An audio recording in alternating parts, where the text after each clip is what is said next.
그 솔로몬은 다윗의 아들이잖아요. 그래서 우리가 솔로몬 왕이 집권을 하게 되면서 펼쳐지는 여러 사건들이 다 예수님에 대한 예표라는 것을 생각해 볼 필요가 있습니다. 왜냐하면은 아들 왕이잖아요. 그죠? 다윗은 아버지고, 물론 다윗도 예수님에 대한 예표이지만 솔로몬의 가장 큰 업적이 성전을 지은 것인데, 이 신약 시대에는 바로 예수님께서 성전을 지으시는 것, 다시 말하면 하나님 나라를 이루시는 것, 그리고 교회를 이루시는 것 같은 말입니다. 그래서 그것을 예표한다, 이렇게 보시면 됩니다. 그래서 에베소서 말씀해 보시면, 자, 한번 다 같이 읽어보겠습니다. 시작. 너희는 사도들과 선지자들의 타움에 세우심을 입은 자라. 그리스도 예수께서 친히 문둥이 돌이 되셨느니라. 그의 안에서 건물마다 서로 연결하여 주 안에서 성전이 되어가고, 너희도 성령 안에서 하나님이 거하실 처소가 되기 위하여 그리스도 예수 안에서 함께 지어져 가느니라. 신약 시대의 성전은 우리 각 개인이 성전이기도 하고요. 하나님의 성령이 우리 안에 거하시기 때문에, 그리고 우리 그리스도인들의 모임, 그러니까 이 교회가 성전이기도 합니다. 그래서 우리가 성도의 교제를 믿는다고 사도신경에 고백하잖아요. 그게 뭐냐면 우리 안에 성령님께서 운행하신다는 거예요. 그래서 우리가 성령으로 하나가 되어 있기 때문에 우리 교회가 바로 성전이다 하는 겁니다. 그래서 우리도 성령 안에서 하나님의 거하실 처소가 되기 위하여 지어져가는 성전이라는 내용이죠. 그래서 오늘 본문 이후에 보면은 성전 기물들을 만드는 이야기가 열거가 되고 있습니다. 기물들의 모양이나 크기, 이런 것들이 쭉 나열되고 있는데, 읽으면 참 이해하기가 쉽지 않고 지루하기도 하잖아요. 그리고 이게 도대체 나하고 무슨 상관이 있나, 이런 생각이 들 수도 있고, 그래서 조금 전에 제가 말씀을 드렸지만은 성전은 바로 오늘날의 교회를 의미하는 거잖아요. 그래서 성전 기물들, 이런 것들은 막 예표적이고 상징적인 이야기라는 겁니다. 그래서 이 신약 시대의 성전으로서 우리가 적용할 만한 것이 무엇인지 살펴보는 것이 중요하겠죠. 우선 오늘 본문을 통해서 알 수 있는 것은 하나님의 나라는 아주 조화롭고 균형이 잡힌 나라다 하는 겁니다. 자, 첫 번째로는 하나님 나라의 백성의 화합과 조화를 이야기할 수 있겠습니다. 자, 오늘 본문의 13절, 14절에 보면은 솔로몬 왕이 사람을 보내서 히람이라고 하는 사람을 데려왔는데요. 그 히람은 두로 사람이에요. 아버지가 두로 사람이잖아요. 당시에는 북의 사회잖아요. 아버지의 출신이 뭐냐에 따라 가지고 많이 좌우되는 거죠. 그 사람은 이방인이었다는 거죠. 이런 이방인 출신의 그런 사람을 데려와 가지고 작업을 했는데 아주 중추적인 역할을 담당한 거잖아요. 그래서 유대인과 이방인이 함께 참여하고 함께 이루어가는 나라가 바로 하나님의 나라다. 그래서 하나님의 나라의 백성은 유대인들만 있는 것이 아니고 이방인들도 함께 이루어 나가는, 이것을 예표하고 있는 말씀이라는 거예요. 실제로 예수님의 족보에도 보면은 이방인들의 피가 많이 섞여 있잖아요. 자, 유대인과 이방인이 함께 참여하는 그러한 조화로운 나라를 예표하는 말씀입니다. 자, 그래서 신약 성경에 보면은 에베소서 말씀에 둘로 하나를 만드셨다는 말씀이 나오잖아요. 이 둘은 뭡니까? 유대인과 이방인을 말하는 거죠. 그래서 우리 둘이 한 성령 안에서 아버지께 나아감을 얻게 하셨다. 그러니까 유대인뿐만이 아니고 이방인들도 한 성령 안에서 함께 성전이 되어 가는 겁니다. 이것이 실제로 예수님의 부활, 그리고 오순절 성령 강림을 통해서, 그리고 사도들이 복음을 전하는 증인으로 살아가는 그런 삶을 통해서 성취가 되었잖아요. 우리에게도 실제로 복음이 전해졌고요. 우리가 그래서 성전이 된 겁니다. 오늘 본문 말씀 다시 보면은 이 히람을 두로에서 데려왔는데, 이 사람의 또 출신을 이렇게 보면은 이방인인 것뿐만이 아니라 과부의 아들이잖아요. 그러니까 이방인에다가 또 과부의 아들이니까 당시 사람들이 봤을 때는 좀 이렇게 비천하게 보였지 않겠습니까?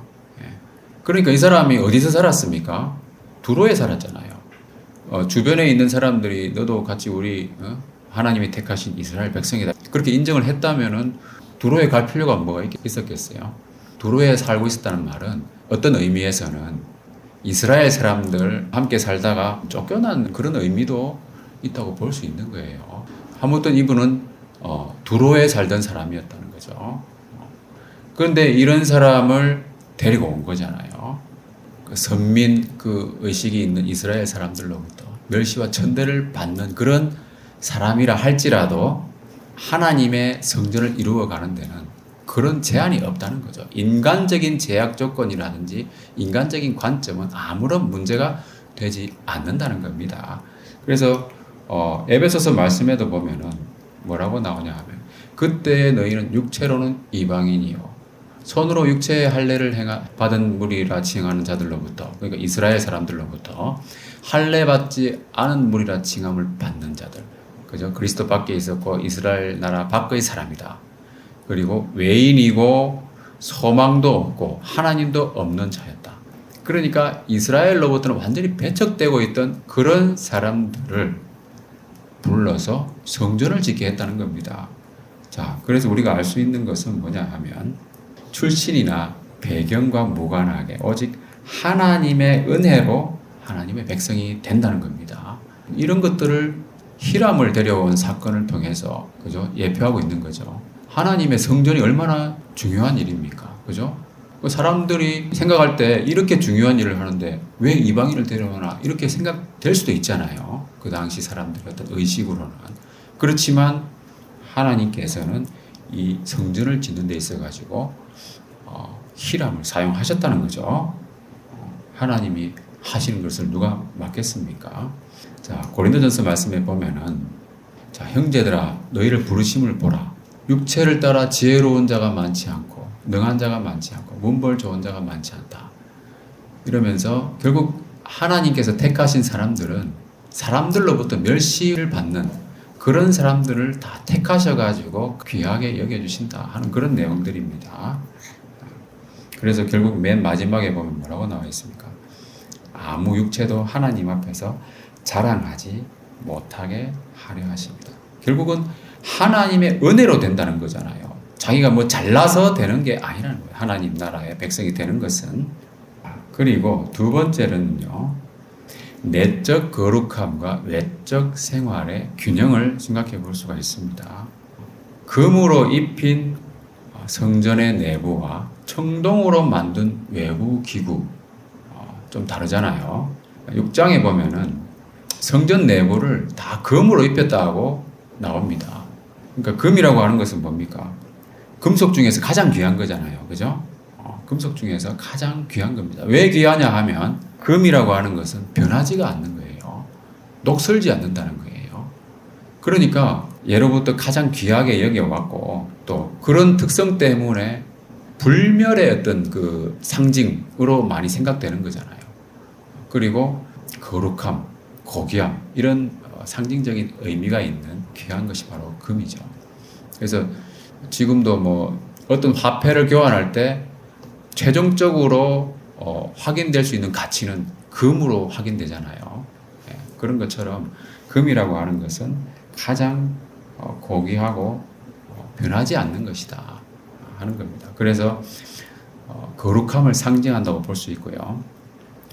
오늘 본문에 보면은 이 히람이라고 하는 사람이 와가지고 놋 공사를 했잖아요. 놋으로 다 만들었습니다. 성전 외부에 있는 기구들을.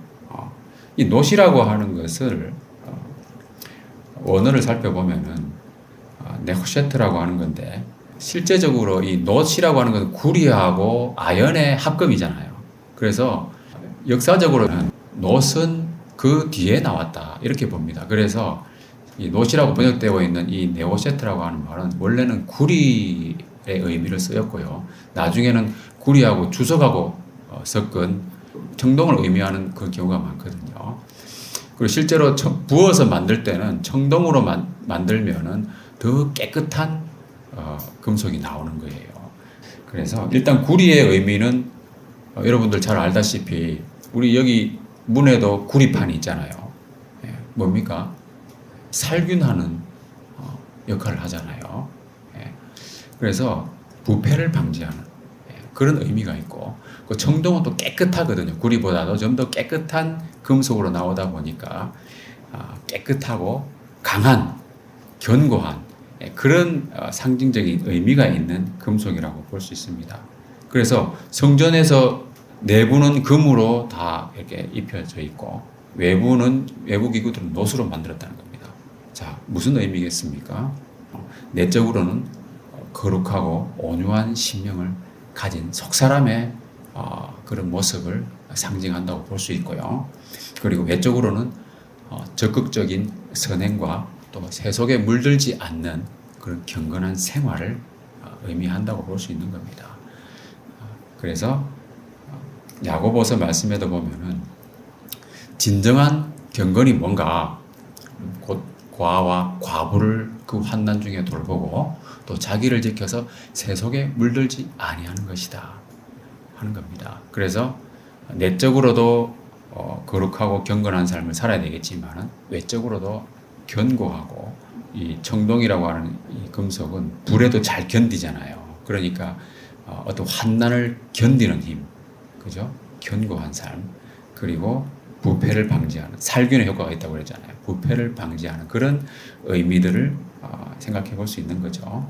자, 두 번째로 생각해 볼 수 있는 것은 이 기둥 위에 꽃과 열매가 있었다고 그랬잖아요. 두 기둥을 만들었는데 기둥 위에 꽃과 열매를 또 상징적으로 만들었습니다. 이 놋기둥을 만들고 위에다가 백합화 모양을 만들었고요. 그 다음에 석류를 또 달았어요. 놋기둥 하면은 아주 견고하게 세워진 것을 우리가 생각해 볼 수가 있잖아요. 근데 그 위에, 맨 위에는 뭡니까? 꽃이 피고 열매가 맺힌 모습이잖아요. 예.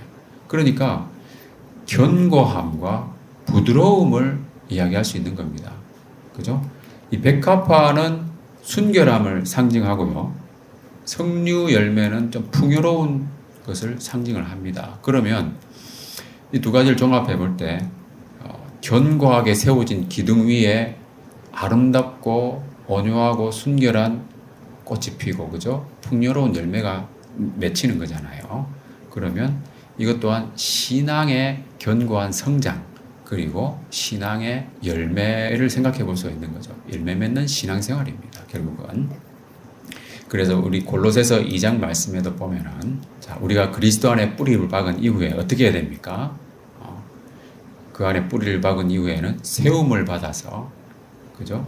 교훈을 받은 대로 믿음에 굳게 서서, 견고함이죠. 그죠? 그 다음에 감사함을 넘치게 하라. 감사함은 열매가 많이 맺힐 때 감사가 넘치게 되는 거잖아요.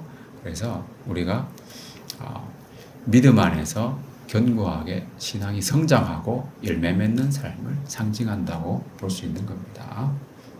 자, 그리고 또 생각해 볼 수 있는 것은 놋 바다를 바치고 있는 12마리 소가 있다고 그랬잖아요.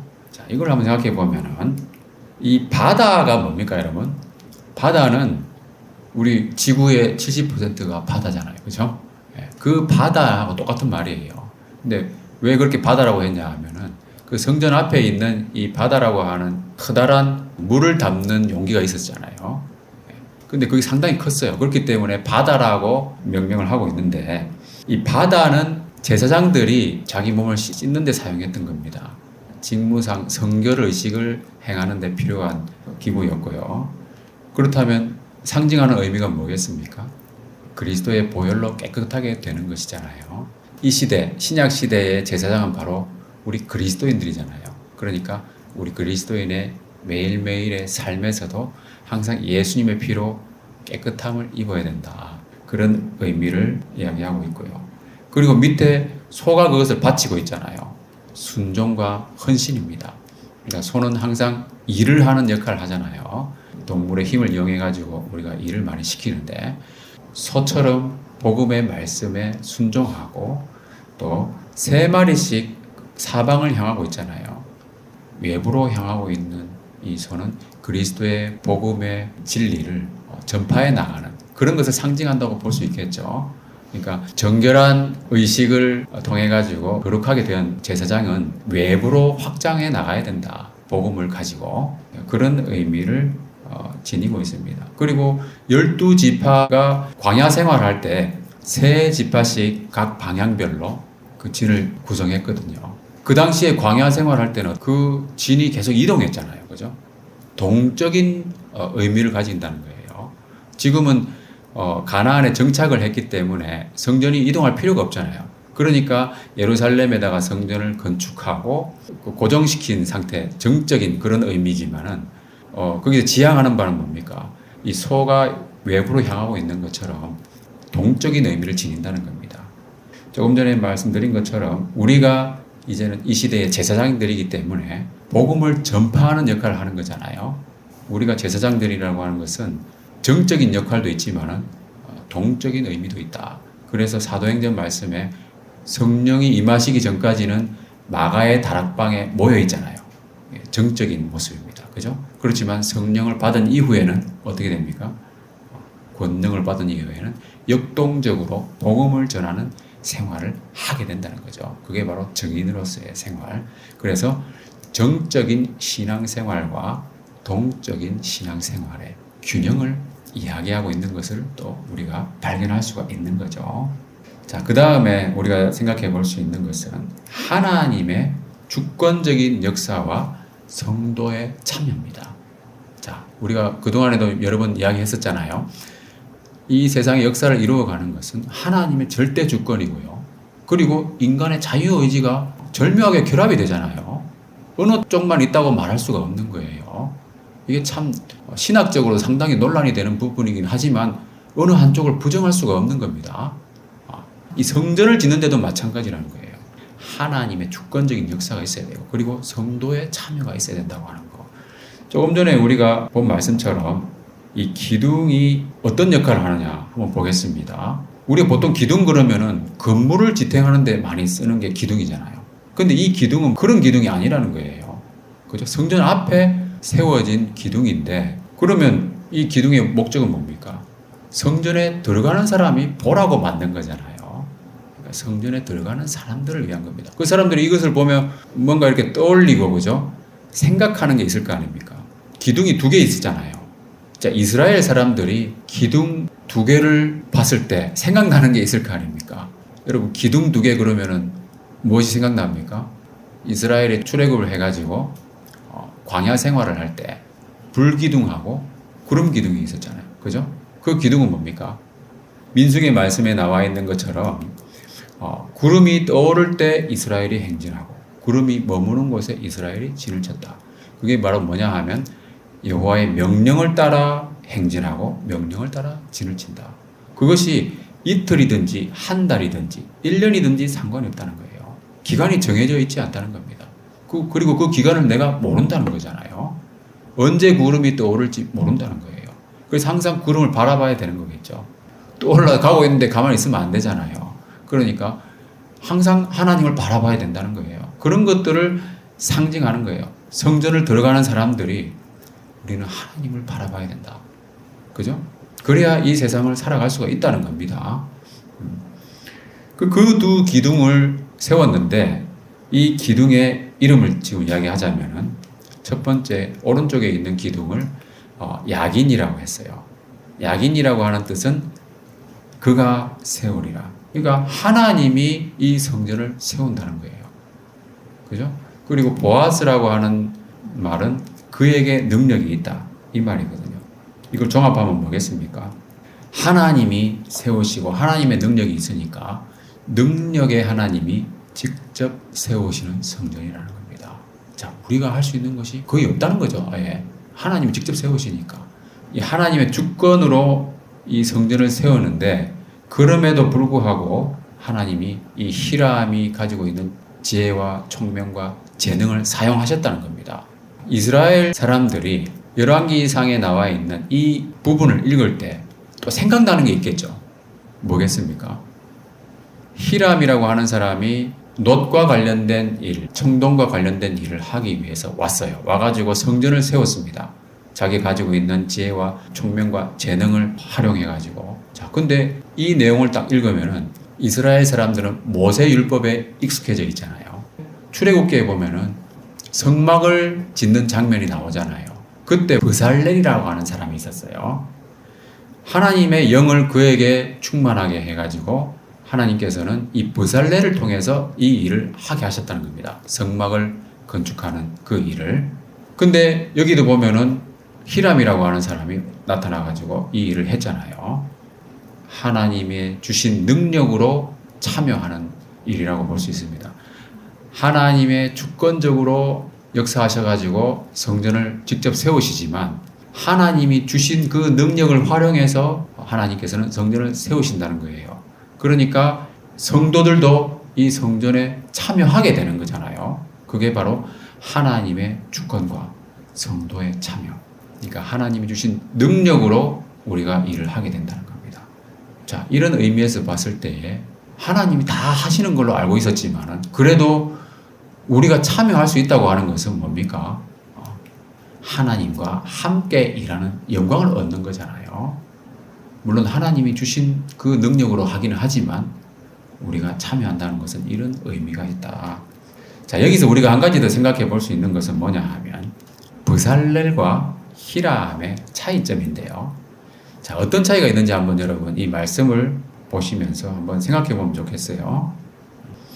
자, 여기 보면은 제가 이 두 말씀을 같이 한 슬라이드에다가 담아왔는데, 자, 히람은 지혜와 총명과 재능을 구비한 자였다 그랬잖아요. 그래가지고 성전을 짓는데 쓰임을 받았어요.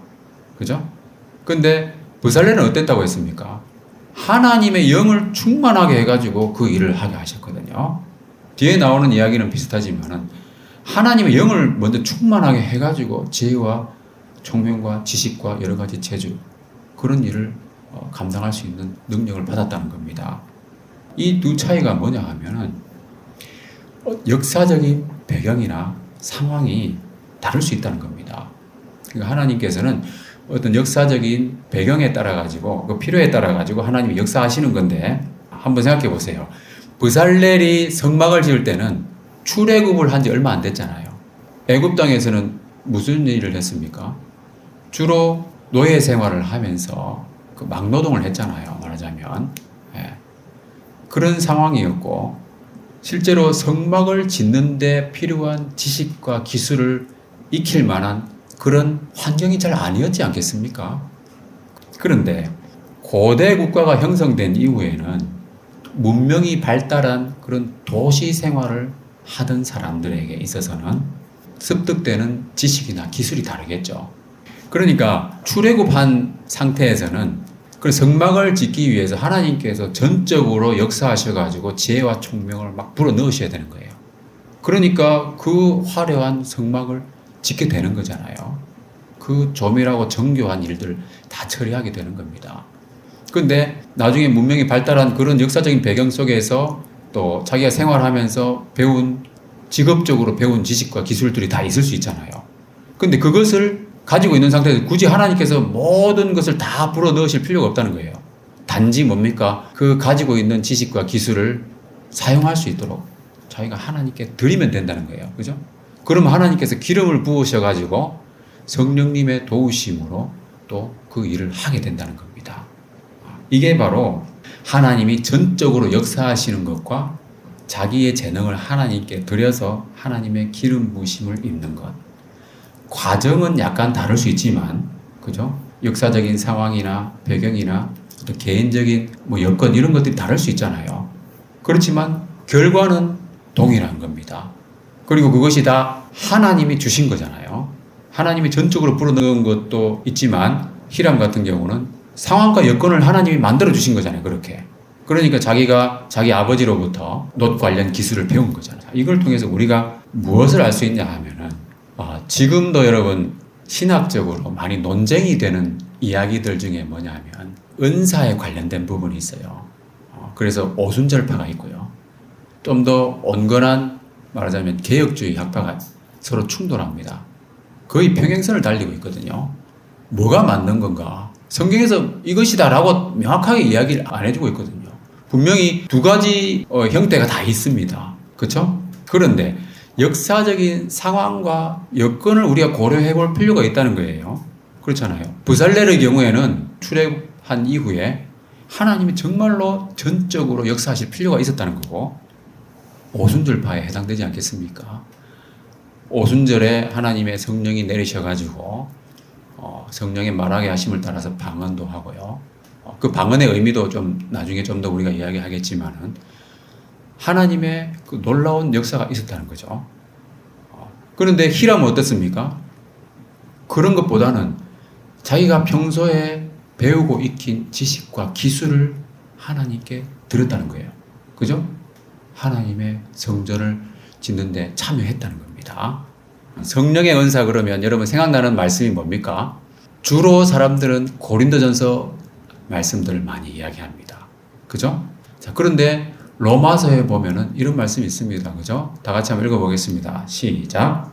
우리에게 주신 은혜를 받은 은사가 각각 다르니 혹 예언이면 믿음의 분수대로, 혹 섬기는 일이면 섬기는 일로, 혹 가르치는 자면 가르치는 일로, 혹 위로하는 자면 위로하는 일로, 구제하는 자는 성실함으로, 다스리는 자는 부지런함으로, 긍휼을 베푸는 자는 즐거움으로 할 것입니다. 네, 은사라고 하는 것은 고린도전서에 나오는 은사도 있지만요, 로마서나 에베소서에 나오는 은사도 있습니다. 예.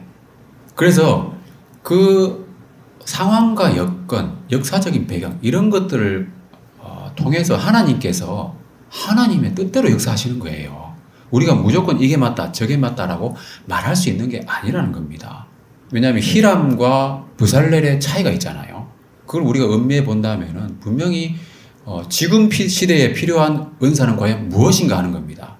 오히려 지금은 오순절파가 주장하는 그런 이제 은사들보다도 오히려 로마서나 에베소서에 나와 있는 그런 은사가 더 필요한 시대적 상황이 아닌가 조심스럽게 말씀을 드립니다. 여러분도 한번 생각해 보세요.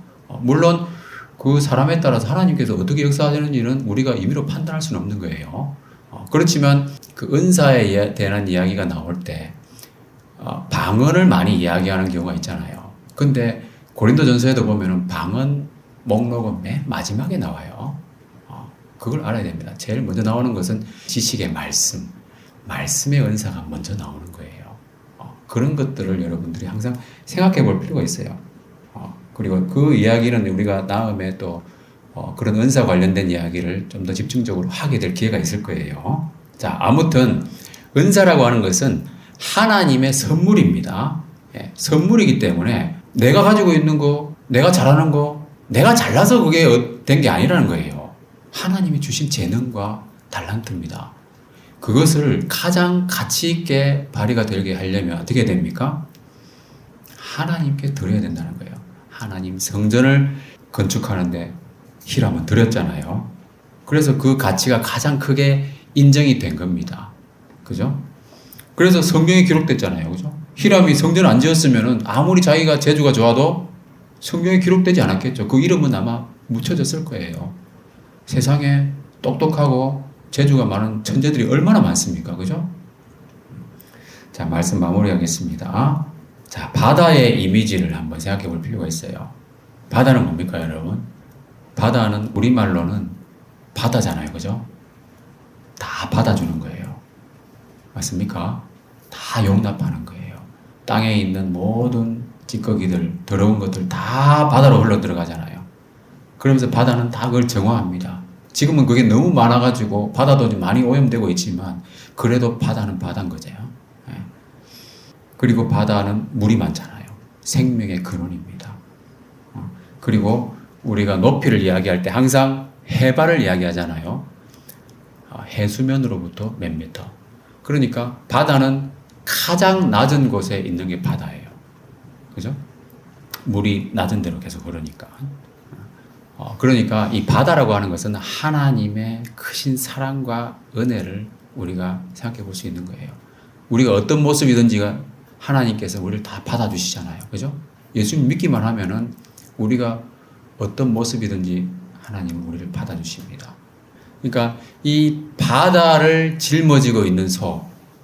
근데 이 하나님의 은혜와 사랑을 짊어지고 우리가 가야 되지 않겠습니까? 이 소들처럼 사방으로 뻗어나가야 되는 거예요. 바다보다 더 깊고 더 넓은 주님의 풍성한 사랑을 우리가 먼저 경험해야 되겠죠. 그리고 그 복음의 진리와 은혜를 전하는 삶. 그래서 하나님과 함께 일하는 영광을 누리시기를 주님의 이름으로 축원합니다.